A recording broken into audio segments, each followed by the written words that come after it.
नमस्कार दोस्तों, मैं कैप्टन ताऊ और आप देख रहे हैं कैप्टन ताऊ रिएक्शन। दोस्तों, आज जो वीडियो लेकर आया हूं मैं आपके लिए वह है खान सर की वीडियो तालिबान के ऊपर। देखते हैं कैसी वीडियो, फिर इसके बारे में करते हैं बात, क्या क्या खान सर ने बताया और क्या क्या हम समझे। तो देखते हैं पहले वीडियो। जय हिंद। अफगानिस्तान के 85% एरिया पर तालिबान ने कब्जा कर दिया। अब ये तालिबान क्या है, इसके आने से क्या असर पड़ेगा और ये एशिया में काफ़ी इम्पैक्ट डालेगा। रूस, China, India, Pakistan, America, Iran, इन सब के इंटरेस्ट इससे जुड़े हुए हैं। तो इसको समझने के लिए तालिबान और अफगानिस्तान इंडिया रिलेशन टोटल इसको अच्छे से समझने के लिए हम 100 साल पीछे चलते हैं।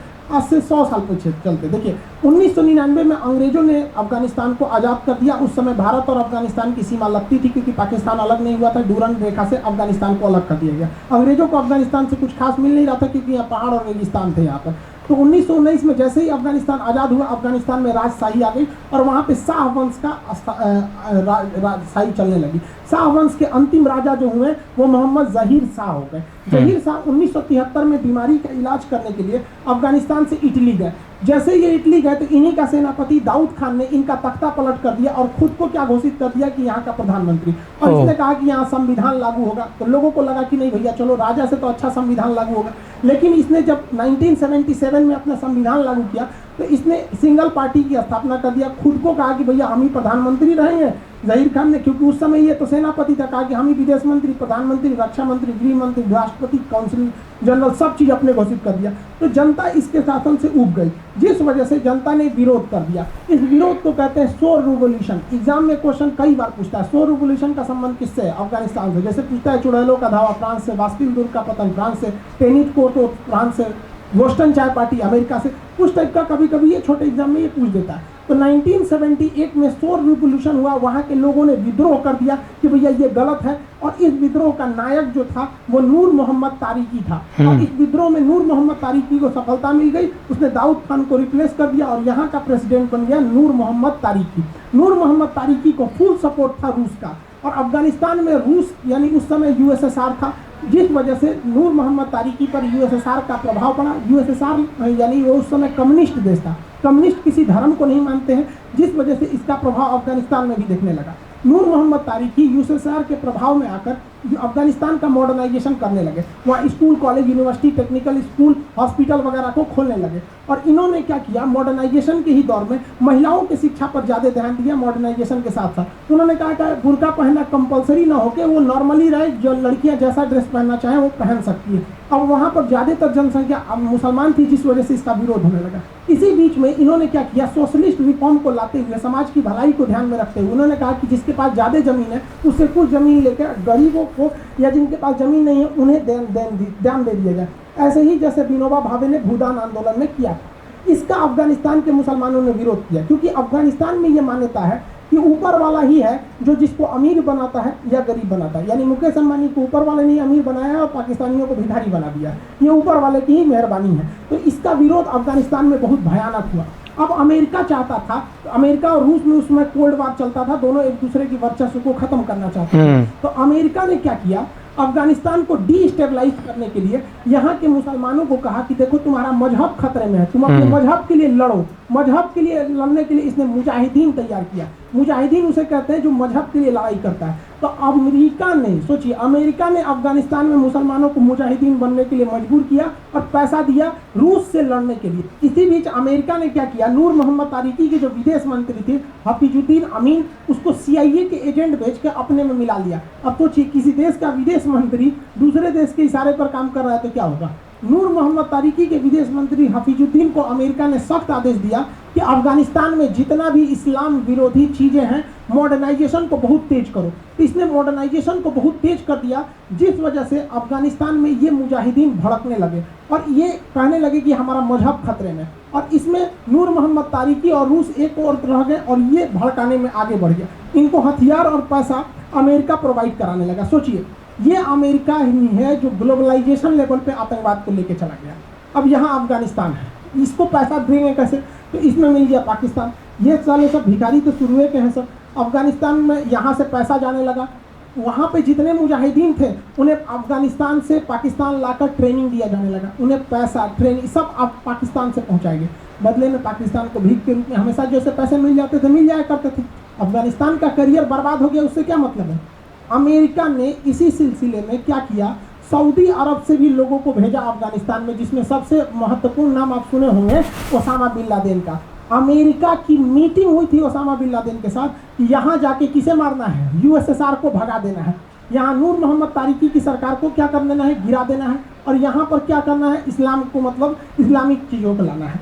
अब इस वजह से यहाँ पर आतंकवाद बढ़ने लगा। अमेरिका ने अफगानिस्तान के स्टूडेंट्स को भी क्या कहा, इसके खिलाफ भड़काना चालू किया। स्टूडेंट्स को वहाँ की भाषा में तालिब कहा जाता है, तालिब यानी स्टूडेंट है। इन स्टूडेंट में उमर नाम का जो स्टूडेंट था वो काफ़ी ज़्यादा मतलब उग्र विचारधारा का था, बहुत ज़्यादा मारकाट में आगे रहता था। अब ओसामा बिन लादेन का अमेरिका से दुश्मनी कैसा हो गया ये अलग टॉपिक है, लेकिन हुआ क्या था कि जब सद्दाम हुसैन और कुवैत के बीच में युद्ध चल रहा था तो अमेरिका जो है सद्दाम हुसैन पर हमला करने के लिए सऊदी अरब की ज़मीन से उड़ान भरता था। तो ओसामा बिन लादेन ने कहा कि सऊदी अरब, मक्का मदीना ये पवित्र भूमि है, तुम यहाँ पे क्या कर रहे हो। तो अमेरिका के दबाव में आके सऊदी अरब ने ओसामा बिन लादेन को भगा दिया, जिस वजह से ओसामा बिन लादेन खुद अमेरिका के 9/11 हमला कर दिया 26 यहाँ पर, और उसके बाद अमेरिका को समझ में आया। ओ दोस्तों, हिंदुस्तान में कितना भी आतंकवाद हो जाए, अमेरिका पहले सोचता था कुछ नहीं हुआ, लेकिन 9/11 तब हुआ, तब उसको पता लग गया कि हाँ विश्व में आतंकवाद भी है। वो कहते हैं ना, जब खुद का मुंह जलता है तब पता लगता है कि मिर्च कितनी है, यहाँ तो बारूद है। मेन टॉपिक पर हम लोग आते हैं। देखिए ओसामा बिन, ये अमेरिका और रूस उस समय एक दूसरे को देखना नहीं चाहते थे, वर्चस्व की लड़ाई, और दोनों ने किस तरह से कांड किया ध्यान से समझिए। ये है ईरान। ईरान इसी समय 1979 में दो जगह पर मॉडर्नाइजेशन चल रहा था। ईरान में अमेरिका का प्रभाव आ गया और यहाँ पर उसने मुसलमानों को मॉडर्नाइजेशन, पश्चिमी सभ्यता, शराब, बियर बार, अय्यासी सब चालू करा दिया यहाँ पर, और यहाँ पर कहा कि भैया ये मॉडर्नाइजेशन के लिए ज़रूरी है।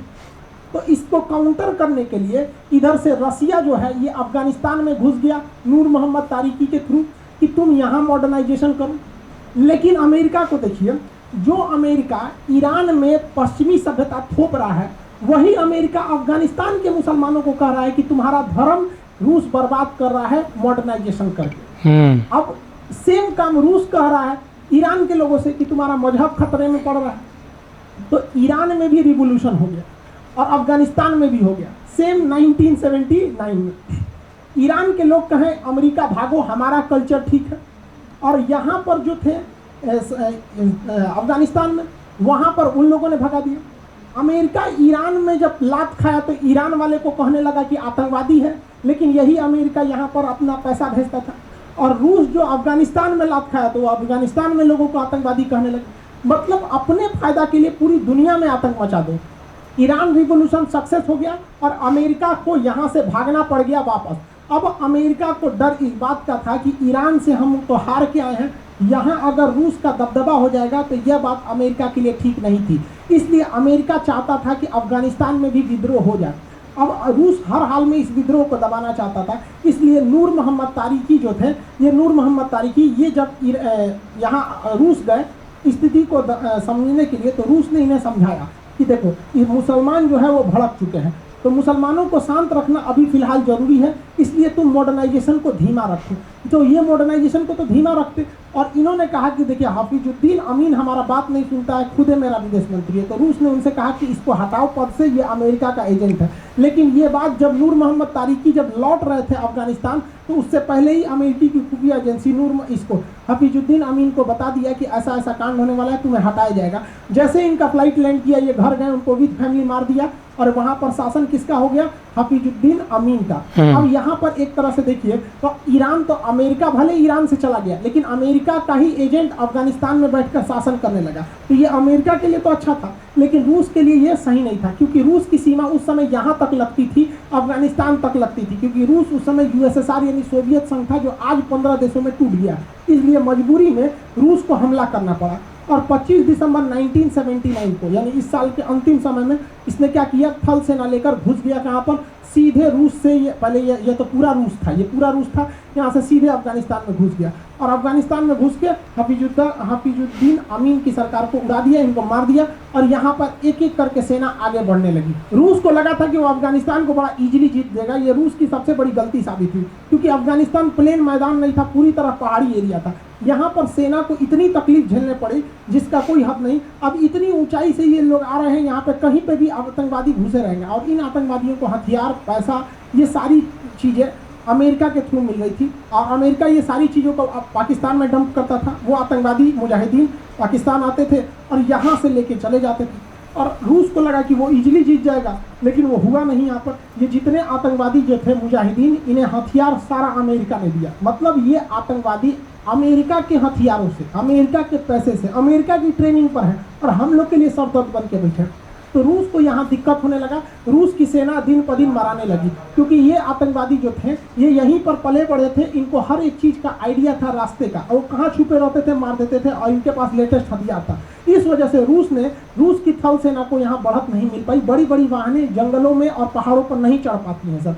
तो इस वजह से रूस को लगा कि हम अपना एयरफोर्स उतार देंगे, जो रूस की सबसे बड़ी गलती साबित हुई क्योंकि पहाड़ों पर एयरफोर्स जल्दी सक्सेस नहीं हो पाती है। और इसको मारने के लिए अमेरिका ने ईगला मिसाइल दे दिया था। अब ये जो स्टिंगर मिसाइल, ईगला रूस का है, स्टिंगर अमेरिका का। स्टिंगर मिसाइल बड़ा सटीक हमला करता है किसी भी जहाज के ऊपर, बस उसको इंजन की गर्मी को सूंघ के पहुंच जाता है। अब जहाज की इंजन हमेशा गर्म रहता है, यहाँ ससुराल को ट्रैक्टर चलता है तो उसका इंजन गर्म हो जाता है, तो ये इजीली शूट करके गिरा देता है। तो रूस की जितने भी जहाज थे वो मारे जाने लगे।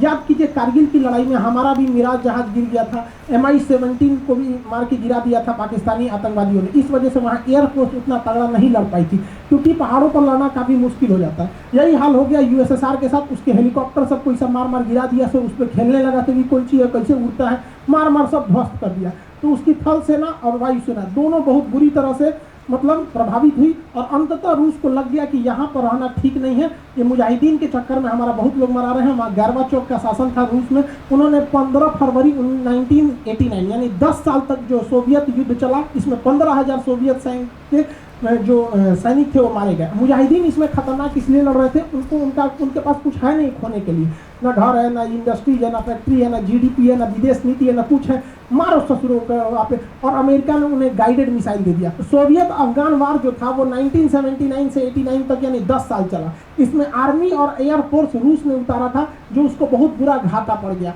हथियार और पैसे की सप्लाई अमेरिका ने किया था यहाँ से, और ये इस पर ट्रेनिंग, लॉजिस्टिक सपोर्ट, शेल्टर, आतंकवादियों को छुपने का जगह, आतंकवादियों को अपने रिश्तेदार की तरह घर में रखना, ये सारा काम किसने किया था? पाकिस्तान ने किया था। ये रूस उसी तरह ये अफगानिस्तान में हार के गया जिस तरह से अमेरिका वियतनाम में हार के गया था। तो अमेरिका की ज़िंदगी की सबसे बड़ी हार वियतनाम वार थी, और इस बार भी अफगानिस्तान में भी उसको कुछ खास मिला नहीं, और रूस के लिए ये भी बहुत घातक हो गया।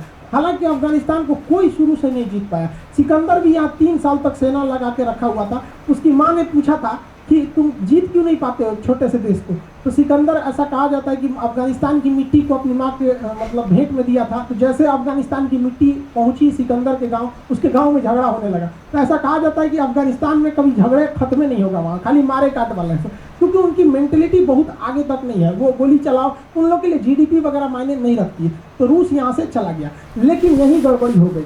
हमें रूस तो चला गया यहाँ पर। रूस के जाने के बाद ये यहाँ पर जो धार्मिक लड़ाई चल रही थी, जो मुजाहिदीन चल रहे थे, अब इन्होंने आपस में लड़ने लगे। इन्होंने अपना गुट बना लिया, 50 ठो, भैया ये 10 मोहल्ला मेरा, ये 2 जिला मेरा, ये यहाँ। अब इसमें क्या हुआ कि अफगानिस्तान में सिविल वार छूट गया, गृह युद्ध हो गया। रूस तो चला गया, अब यहाँ पर किसी का सामान लूट लो, कुछ मर्डर कर दो, डकैती कर दो, ये सारे चलने लगा। तो अफगानिस्तान के आम पब्लिक जो थे इससे उब गए। वो चाहते थे कि एक ऐसा लीडर मिले अफगानिस्तान के लोगों को जो अफगानिस्तान को लीड कर सके। तो इसके लिए उन्होंने देखा कि सोवियत संघ यानी रूस से लड़ाई में सबसे तगड़ा कौन भाग लिया था। तो उन्होंने देखा कि स्टूडेंट ने सबसे तगड़ा लड़ाई लड़ा था। तो अफगानिस्तान में स्टूडेंट्स को तालिब कहा जाता था। तो इस तालिब में सबसे खतरनाक जो स्टूडेंट तगड़ा था, एकदम यूनियन लीडर था, उसका नाम था उमर। तो इन लोगों ने उमर को पकड़ा। तो उमर जो था वो स्टूडेंट था, और स्टूडेंट के ही एज में यह हथियार उठा लिया और बहुत बहादुरी से लड़ा था, रूस को भगा दिया था। हालांकि उमर का लड़ाई में दाहिनी आंख जो थी वो रूस के बम से क्या हो गई, विस्फोट से इसकी दाहिनी आंख उड़ गई थी। जब रूस चला गया तो ये जो उमर था ये मस्जिद में नमाज पढ़ाने लगा। तो मस्जिद में जब ये नमाज पढ़ाने लगा तो उमर की एक आंख तो फूट चुकी थी लड़ाई में। अब मस्जिद में नमाज पढ़ाने लगा तो नमाज पढ़ाने वाले को मुसलमानों को मौलवी या मुल्ला कहा जाता था। तो उमर जो था वो मुल्ला बन चुका था, इसलिए इसे इसका नाम पड़ गया मुल्ला उमर। और यही मुल्ला उमर जिसकी दाहिनी आंख फूट गई थी, इसी को कहा गया कि आप तालिब का लीडर बनिए। तो इसने एक संगठन बनाया जो स्टूडेंट्स का संगठन था, जिसका कहा गया तालिबान। और इस तरह से गृह युद्ध को खत्म करने के लिए स्टार्टिंग हुआ तालिबान का। और इस तालिबान को पहले से अमेरिका ने हथियार, ट्रेनिंग सब कुछ दे रखा था। इस तालिबान की फौज ने वहां अफगानिस्तान में जितने छोटे छोटे कबीले ग्रुप बने थे सबको साफ कर दिया और अफगानिस्तान पर छत्र राज कर लिया पूरी तरह से तालिबान ने, जो आज है। अब तालिबान देखिएगा तो ज्यादातर नीचे वाले एरिया में ही काबिज है, क्योंकि इनको पाकिस्तान से ही पैसे सप्लाई अमेरिका पहुंचा रहा था। इसी बीच रूस का एक स्पिन बोल्डाज एक जगह है, पाकिस्तान अफगानिस्तान के बॉर्डर पर है, कंधार के पास। यहाँ पर रूस का सबसे बड़ा हथियारों का डिपो था, जहाँ से हथियार सप्लाई होती थी। ये बात पाकिस्तान ने आतंकवादियों को बता दी। वहाँ के तालिबान वालों ने आए और इसे लूट लिए और इस वजह से अमेरिका और रूस दोनों के हथियार तालिबान के पास आ गए थे। अब कहेंगे कि कब्जा कैसे होता है, 85% एरिया पे कैसे कब्जा कर लिया। आपको भी अपना एरिया कब्जा करना है तो वहाँ के पुलिस स्टेशन को उड़ा दीजिए। पुलिस स्टेशन उड़ गई, आपका एरिया हो गया, अब कौन रोकेगा आपको। अब आर्मी आएगी, अगर आर्मी से लड़ाई कर लिए तो उसी को कहते हैं सिविल वॉर, यानी गृह युद्ध। अपनी ही देश की फौज से लड़ गए तो गृह युद्ध यानी सिविल वॉर हो गया। पुलिस उड़ा दिए तो आपका कब्जा हो गया वहाँ पर। तो ये हो गया अफगानिस्तान पर पूरी तरह से यहाँ पर कब्जा हो गया। लेकिन अफगानिस्तान पर कब्जा करने के लिए जितने आतंकवादियों को बुलाया था वो अमेरिका ने बुलाया था। इसी में एक नाम था ओसामा बिन लादेन का। लेकिन ओसामा बिन लादेन अमेरिका से दुश्मनी ले लिया था, क्योंकि तुम सऊदी अरब से उड़ान भर के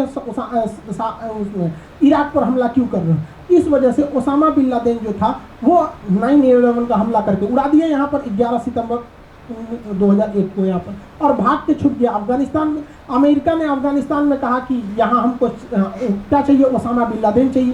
तो उस समय अफगानिस्तान में भले अमेरिका के दबाव में अमेरिका के हथियारों से रूस को भगा दिया गया था, लेकिन वहाँ अमेरिका के ही आतंकवादी थे, जिसमें सबसे तगड़ा स्टूडेंट का ग्रुप था तालिबान। और तालिबान का लीडर था उस समय मुल्ला उमर, जो अफगानिस्तान की लड़ाई में ही जख्मी हुआ था। मुल्ला उमर ने कह दिया हमारे यहाँ ओसामा बिन लादेन नहीं है, भगो यहाँ से। तो अमेरिका ने कहा हमको युद्ध कर देंगे। कहा गया ससुरा आओ युद्ध कर देंगे। अब ये ना भगाए हैं रूस को, तो देख लेंगे, आप 10 साल में कुछ दिए, आओ तुम भी। और यहीं अमेरिका कूद गया इस युद्ध में। हालांकि अंततः ओसामा बिन लादेन कहाँ पकड़ा गया, पाकिस्तान में। पाकिस्तान के ऊपर आरोप भी नहीं लग पाया, क्योंकि पाकिस्तान ने कह दिया कि ओसामा बिन लादेन को बनाया कौन था, तालिबान को बनाया कौन था, अमेरिका ने बनाया था। अब भाई आतंकवादी के आगे अमेरिका, भाई आतंकवादी पे जब डिस्कस होगा तो पाकिस्तान से कोई नहीं जीत पाएगा, क्योंकि वो आतंकवादियों की फैक्ट्री है, सबकी हिस्ट्री पता है कौन कहाँ से आया है। ओसामा बिन लादेन को शरण देने के कारण तालिबान जो था, जो खुद अमेरिका ने उसे पैदा किया था, अब अमेरिका अफगानिस्तान में युद्ध लेके कूद गया। ठीक वैसे ही गलती किया जैसे रूस ने किया था, गुस्सा में वहाँ पे पूरा थल सेना उतार दिया। यहाँ पे भी दिक्कत हो गया और इसको भी धो दिया सर, अमेरिका को भी। अब अमेरिका 20 साल तक लड़ा था, क्योंकि 2001 में उसके ऊपर हमला हुआ था। जो बाइडेन ने कहा कि 20 साल बाद हम इसमें अपनी सेना वापस बुला रहे हैं। अफगानिस्तान से लड़ना बहुत मुश्किल है, क्योंकि यहाँ पर सबसे पहाड़ है और इनके जीवन का कोई मकसद नहीं, क्योंकि इनको केवल और केवल लड़ाई करना है।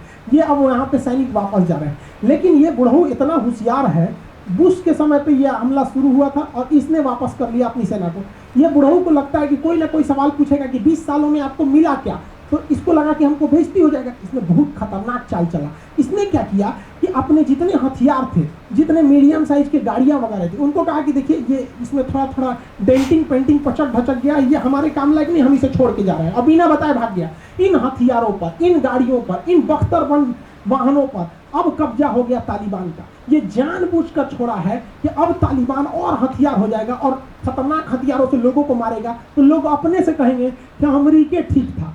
मतलब समझ रहे हैं, जब तक था तब तक कुछ नहीं किया।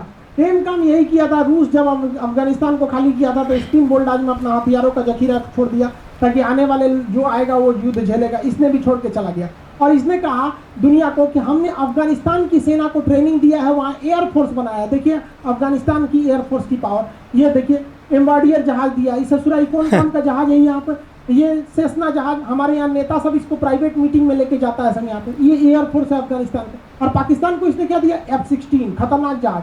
मतलब जो आतंकवादी सप्लाई कर रहा है उसको खतरनाक, जो आतंकवादियों से लड़ रहा है उसको ऐसा टुच्ची जहाज दिया। अमेरिका तो यहाँ से निकल गया। अब अलग अलग देशों का अपना इसके साथ अलग अलग इंटरेस्ट है। रूस जो है इसको एक बार झेल चुका है, रूस एक्सेप्ट कर चुका है तालिबान को। अब पूरी दुनिया को ये बात एक्सेप्ट करना पड़ेगा कि जब तक अफगानिस्तान रहेगी तालिबान का कोई सब्स्टिट्यूट नहीं है।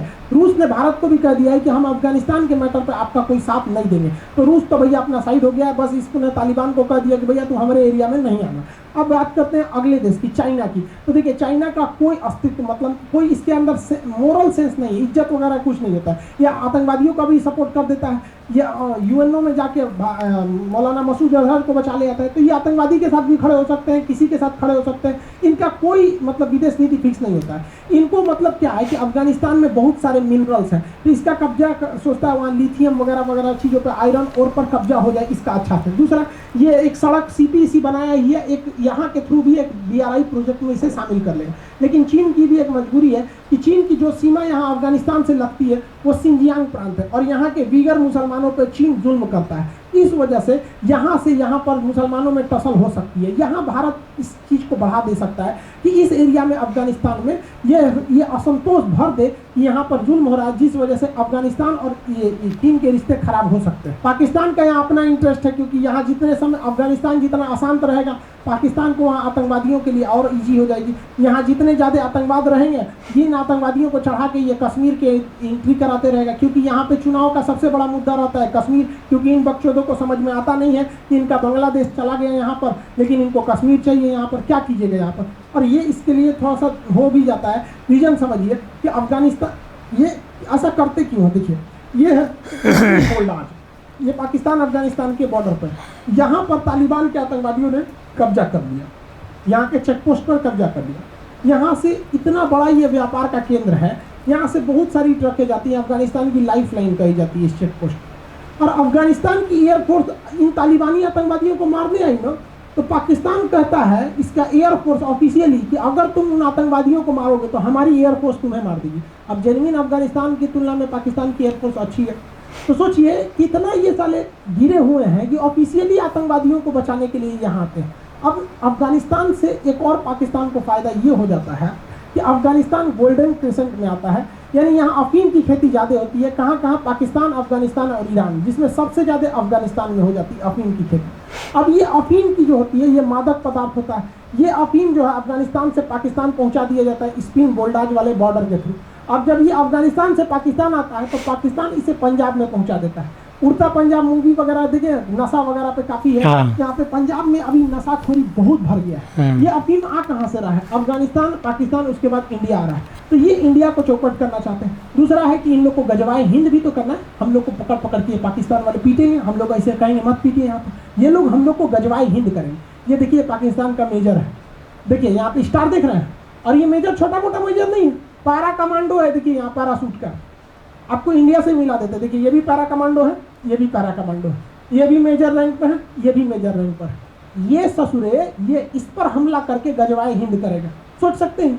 इतने साले पागल होते हैं सब ये सब, इनको अपनी औकात नहीं दिखती है। जिस बोतल में ये पानी पी रहा है बिहार में, उस बोतल पे सुबह सुबह लोग लेके ट्रेन के पटरी के किनारे लेटिन करने उसमें ससुरा पानी पी रहा है। हाँ। और ये कह रहा है कि हम इन लोग पर गजवाए हिंद करेंगे। अरे भाई साहब, हमारे देश के सेना को मतलब तुमको क्या बोले यार।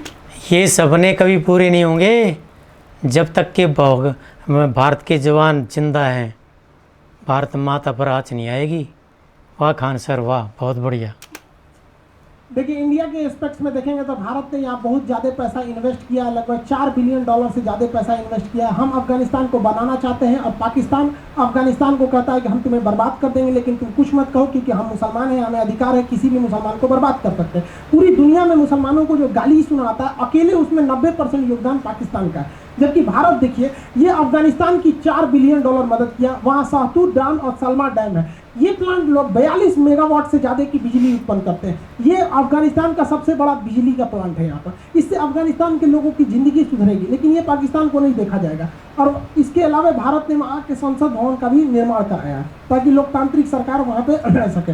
भारत वहाँ की एयरफोर्स को मजबूत करने के लिए वहाँ रूस से खरीद के इसे हेलीकॉप्टर गिफ्ट में दिया है, जिसमें बड़े साइज के transport helicopter Mi-24 attack helicopter भी शामिल है। भारतीय सेना के जो अफसर होते हैं उनमें ट्रेनिंग जो देहरादून में इंडियन मिलिट्री एकेडमी IMA में दिया जाता है, यहाँ फिलिस्तीन अफगानिस्तान के लड़कों को भी दिया जाता है ट्रेनिंग, यहाँ अफगानिस्तान के आर्मी के ऑफिसर्स को भी ट्रेनिंग दिया जाता है, जहाँ हमारे खुद के आर्मी अफसरों को ट्रेनिंग दी जाती है। अफगानिस्तान में भारत का रहना जरूरी है, क्योंकि अगर हम भारत अफगानिस्तान में हमारी मौजूदगी रहती है तो इससे एक प्रेशर चाइना पे पड़ता है, दूसरा प्रेशर पाकिस्तान पे पड़ता है। तो ये दोनों जो छर्रे हैं सब ये ससुरे यहाँ पर इसके वजह से कंट्रोल में रहते हैं। और अगर हमें यहाँ पर एक वायुसेना का अड्डा मिल जाए तो इसके लिए तो ये सरदर्द हो जाएगा यहाँ पर, क्योंकि रास्ता तो जाने का ईरान से मिल ही जाएगा हमको चाबहार के थ्रू, और ये पाकिस्तान भले वहाँ जाने ना दे। तो हम लोग के लिए वहाँ तालिबान का आ जाना सच में एक ड्रॉबैक है, और पाकिस्तान के लिए आतंकवाद के लिए तो एक बहुत फायदा हो जाएगा पाकिस्तान को। हम लोग का प्लान क्या था कि हम लोग यहाँ से जाते ईरान के चाबहार पोर्ट पर, यहाँ से रेल लाइन बिछाते जरांज तक, और जरांज से हम लोग बेलाराम अफगानिस्तान पहुँचा देते। अफगानिस्तान का ये जो हाईवे है, इस हाईवे को कहते हैं हम लोग गारलैंड रोड, ये अफगानिस्तान का सबसे ज़्यादा ट्रेड करता है। अब इस गारलैंड रोड पर ये कंधार है, जहाँ पे तालिबान का स्पिन बोल्डाज पर पूरी तरह कब्जा हो गया। तो अब हम लोग इस रूट का इस्तेमाल बिना अफगानिस्तान के नहीं कर सकते हैं, और अफगानिस्तान पर पाकिस्तान का प्रेशर ज़्यादा रहता है। लेकिन इसका मतलब ये नहीं कि हम लोग हाथ पर हाथ रख के रोएंगे, ऐसा थोड़ी होता भाई, हमको इसका सब्स्टिट्यूट ढूंढना पड़ेगा कि नहीं। तो देखिए, जब हम ईरान के चाबहार तक पहुंच ही गए हैं तो क्या जरूरत है ससुरा हमको यहाँ बार बार अफगानिस्तान में घुसने का। हम यहाँ से तुर्कमेनिस्तान के थ्रू बाईपास करके सेंट्रल एशिया में जा सकते हैं, और यहीं से हम कैस्पियन सागर पार करते हुए रूस में यहाँ से भी घुस सकते हैं। तो हमारे लिए क्या जरूरत है ससुरा अफगानिस्तान में मरने बिना यहाँ पर कुछ खास। ट्रेड के लिए हमें ये रूट सोचना चाहिए। और आज के वक्त में क्या है, आजकल तो रो चल गई है, roll on roll of. Truck को सीधे बैठाइए ट्रेन पर, और ट्रेन लेके चल जाएगी यहाँ पर, और ट्रेन को उतार दीजिए बंदरगाह पे, ये ट्रक वगैरह सब घुस जाएंगे सब पानी वाली जहाज में, और पानी वाली जहाज लेके निकल जाएगी। क्या दिक्कत है। अब ऐसे मान के चलिए कलकत्ता से किसी सामान को रूस में भेजना है, उसको ट्रक पे ना लोड कीजिए, ट्रक को ट्रेन पे लोड कीजिए, ट्रेन वाला मुंबई में ले आ देगा, ट्रेन से ये उतरेगी, मुंबई पोर्ट पर जहाज लगी है तो ट्रकवा सीधे पानी वाली जहाज में घुसा दो, ये पानी वाली जहाज चाबहार में उतरेगी, यहाँ से ट्रक उतार के यहाँ से लेके चल जाए यहाँ तक वहाँ पे। तो हमें अल्टरनेट देखना पड़ेगा, क्योंकि पाकिस्तान कभी भी अफगानिस्तान को शांत नहीं रहने देगा।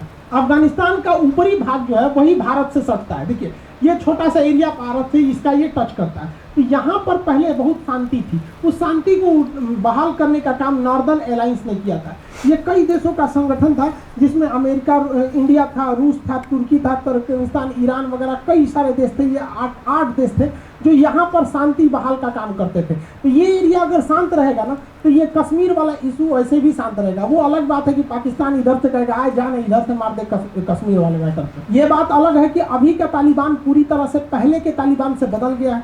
जब भी भारत की मीडिया या कोई भी इंटरनेशनल मीडिया अफगानिस्तान से ये सवाल पूछिए कि आप भारत के बारे में क्या सोचते हैं कश्मीर इशू में, तो इन्होंने हमेशा एक ही बात कहा है कि कश्मीर भारत का इंटरनल मैटर है।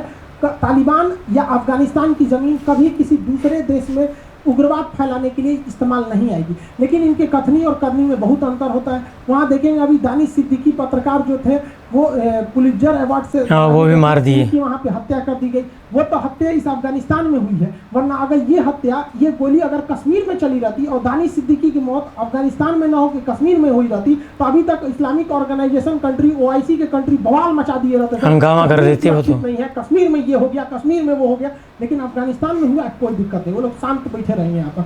हालांकि हम लोगों ने अफगानिस्तान में तालिबान पे पूरा भरोसा न करके हमारे जो कॉन्सुलेट है वहाँ से अपने भारतीय कर्मचारियों को निकाल लिया है। इस कॉन्सुलेट में, वहाँ कंधार वगैरह के कॉन्सुलेट में, वहाँ पे जो काम कर रहे हैं वो अफगानिस्तान के लोग हैं, बट वो इंडिया के लिए काम कर रहे हैं। क्योंकि अफगानिस्तान भले ही सुधर गया हो, तालिबान की मेंटेलिटी भले ही चेंज हो गई हो, क्योंकि तालिबान को भी पता है कि अगर लंबे समय तक हमें सर्वाइव करना है तो हमें आतंकवाद को छोड़ के राजनीति को आना पड़ेगा। लेकिन इसके ये जो लोग हैं, ये लोग उसके जो बाप बन के बैठे हैं लोग, ये तो हमेशा चाहेंगे कि कश्मीर को ये लोग अनस्टेबल रखो, क्योंकि इनके पास दूसरा कुछ बात करने के लिए तो मुद्दा है नहीं। काबुल एयरपोर्ट पर तुर्की अपनी फौज डिप्लॉय कर रखा है, इसलिए अफगानिस्तान तालिबान जो है तुर्की को धमकी देता है। भारत सरकार को भी काबुल एयरपोर्ट के आसपास सिक्योरिटी के लिए अपने पारा कमांडोज को तैयार रखने चाहिए, क्योंकि इन पारा कमांडो से तालिबान नहीं लड़ पाएंगे। ये स्पेशली उसीलिए ट्रेंड होते हैं। आप देखेंगे जो एयर स्ट्राइक, सर्जिकल स्ट्राइक, इस सब में यही पारा कमांडो जाते हैं।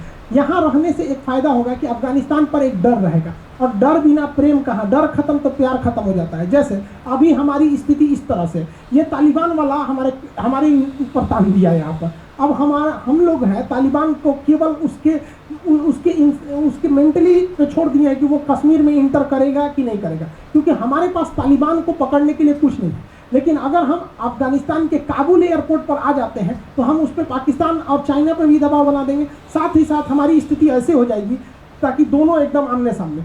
अब क्या है कि तालिबान अगर एंट्री करेगा, आतंकवाद फैलाएगा कश्मीर में, तो हम लोग काबुल एयरपोर्ट में पकड़ के इनको धो देंगे। तो ये स्थिति में देखेंगे ना, दोनों में से कोई गोली नहीं चलाएगा, और इस स्थिति में तो ससुरा इसका अगर मूड बिगड़ा तो चलाइए देगा। तो अभी हम अफगानिस्तान में इस स्थिति में हैं, लेकिन अफगानिस्तान में अगर हम काबुल एयरपोर्ट पे आ जाते हैं और ये इनडायरेक्टली अफगानिस्तान को मैसेज पहुंचा देते हैं तालिबान को, देख भैया तुम हमको कुछ नहीं करेगा तो हम एक को गोली नहीं चलाएंगे, हमको थोड़ा सा लड़ाई नहीं करना है, तो इससे एक हम लोग फ्रंट फुट पर आ जाएंगे। कुछ लोगों का कहना है कि अफगानिस्तान में सेना भेज देना या एयरफोर्स भेज देना, अफगानिस्तान में भेजने से तालिबान से दुश्मनी हो जाएगी। भैया वो पहले भी हमसे दुश्मनी करते थे। 1999 में जब अटल बिहारी वाजपेयी की सरकार थी तो हमारी कौन सी वहाँ पर एयरफोर्स अफगानिस्तान में थी? उन लोगों ने नेपाल से हमारे IC-114 विमान को हाईजैक कर लिया, अमृतसर उड़ाया, फिर लाहौर ले गए, दुबई लेने के बाद फिर कंधार लेके चले गए सब अफगानिस्तान में, और हमारे हमसे से 3 खूंखार आतंकवादियों को छोड़वा दिया। मुश्ताक अहमद जो आगे जाके कश्मीर में CRPF पर हमला कराया था, मौलाना मसूद अजहर इसने संसद भवन पर हमला कराया था, उमर शेख इसने 9/11 हमला अमेरिका में उसमें फंडिंग की थी, तो इन लोगों को छोड़ाया गया। और भारत सरकार को भी पता नहीं क्या हो गया, हमको ये समझ में नहीं आता। जब इन आतंकवादियों को छोड़ता ही रहता है तो इन्होंने ऐसे इज्जत से क्या छोड़ देते हो? जब आप नेगोशिएशन कर रहे हैं तो इनको खाना में आप मिला दीजिए कोई बेहोशी के दवा, आराम से बेहोश हो जाए तो पता न चले। और दुनिया भर का बीमारी आता है, HIV, कोरोना, कैंसर, दुनिया भर का एक और वायरस उरस लेके चढ़ा दे यहाँ पे, जाओ ससुरा 2-4 महीना में अपने से मर जाओगे। आराम से पहुंचा देता है। इन लोग को खाना में दीजिए, बेहोश हो जाएगा, उठेगा तो पता नहीं चलेगा कौन दवाई चढ़ा है। कोई पूछेगा आतंकवादी सुई हुई लगाया है ना, हमको तो खाना खा के सो गए। तो आराम से इन लोग को भी नहीं छोड़ना चाहिए। हम तो कहते हैं पकड़ाए फाइल निपटा दो, रखोगे तो कहीं ना कहीं छोड़ेबे करेगा सब।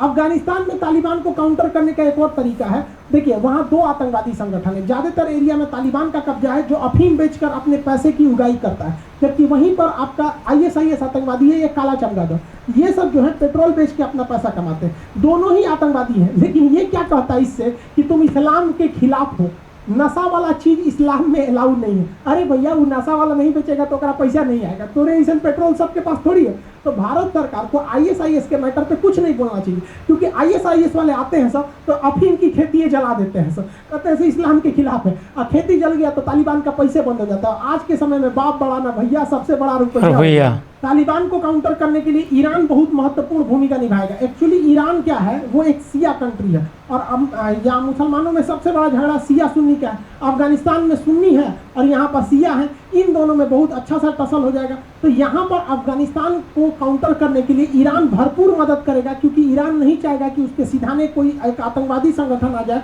जो कि उससे धार्मिक रूप से कट्टर हो। तो इसमें ईरान हमारी पूरी मदद करेगा। हम लोग को तालिबान पर कई ओर से प्रेशर बनाना चाहिए, खास करके इनके हथियारों के थ्रू। देखिए इनकी सबसे बड़ी ताकत इनका हथियार है, इसी को कमजोरी बना देना चाहिए। इनके पास अपनी कोई बड़ी फैक्ट्री नहीं है जहाँ से ये हथियार लेते हैं, ये बाहर से इंपोर्ट कर लेते हैं इधर उधर काला मार्केट से। हमें वो मार्केट में घुस जाना है। ये बंदूक की जो गोली होती है, ये कारतूस होता है, ये गोली नहीं होती, इसमें बारूद भरा होता है, असली शरीर के अंदर यही घुसता है। ये क्या होता है, अब यहाँ ध्यान देंगे, जब बंदूक पे यहाँ ट्रिगर दबता है तो ये ब्लास्ट होता है, ब्लास्ट होने के बाद ये बारूद निकलता है तो ये इसको ढकेल देता है। अब यहाँ देखिए ये सब बारूद है, यहाँ पर यही ऊपर वाला जो नोक है इसी से निकलता है। तो अगर इस बंदूक में, इस गोली में अंदर से यहाँ पर एक मेटल का प्लेट वेल्डिंग करके जोड़ दिया जाए, और अगर जैसे वेल्डिंग करके यहाँ मेटल का प्लेट जोड़ देंगे और इसमें बंदूक तब फायर करेगा ध्यान से ना, तो ये ब्लास्ट होकर यहीं भड़क जाएगा, ये आगे नहीं निकल पाएगा, क्योंकि इसको निकलने का रास्ता ही बंद कर दिया। तो ऐसी बंदूक की गोली को जब आप कभी फायर करते हैं तो बंदूक में ही फट जाती है और चलाने वाला ही मर जाता है। तो हम ये नहीं करेंगे सारी गोलियां ऐसा ही भर दो,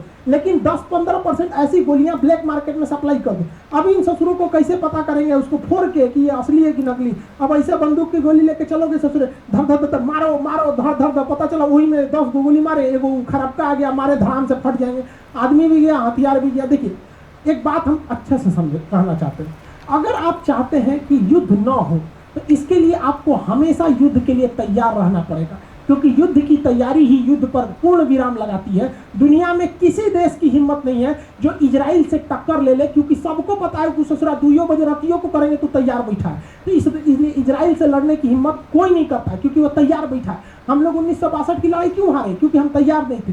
तो युद्ध में जीतना है या युद्ध को बचना है तो युद्ध के लिए तैयार रहना पड़ेगा।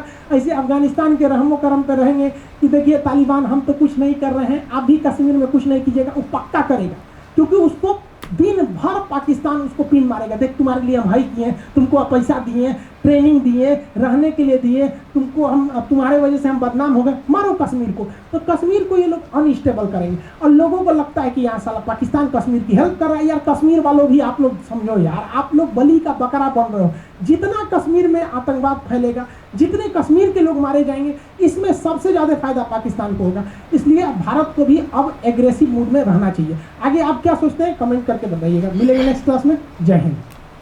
जय हिंद। वाह खान सर, सैल्यूट है आपको, कितनी बढ़िया जानकारी देते हैं आप, बहुत बड़े ज्ञाता हैं, कमाल है भाई। हर चीज़ को इतनी अच्छी तरह से समझाते हैं कि ना समझ की भी समझ में आ जाए। बहुत बड़ी आदमी हैं और भारत के ऊपर तो जान देते ही हैं, बहुत बड़ी आदमी हैं। देखो दोस्तों, इन्होंने कितनी अच्छी तरह समझाया है कि कैसे तालिबान बना, कैसे वहाँ पे हमला करते हैं, ये किस तरह इनकी ट्रेनिंग होती है, ये सारा कुछ समझा दिया इन्होंने बहुत अच्छे ढंग से। दोस्तों मुझे तो इनकी वीडियो बहुत अच्छी लगी, आपको कैसी लगी आप भी बताना कमेंट करके। और दोस्तों मेरा आपसे एक अनुरोध है कि आप इस वीडियो को लाइक करें और मेरे चैनल को सब्सक्राइब ज़रूर कर दें ताकि मैं और अच्छी वीडियो लाऊं। दोस्तों आपका कुछ नहीं जाएगा, मेरा थोड़ा सार लग जाएगा। तो मिलते हैं किसी एक और नई वीडियो में, तब तक के लिए कैप्टन ताऊ की नमस्ते।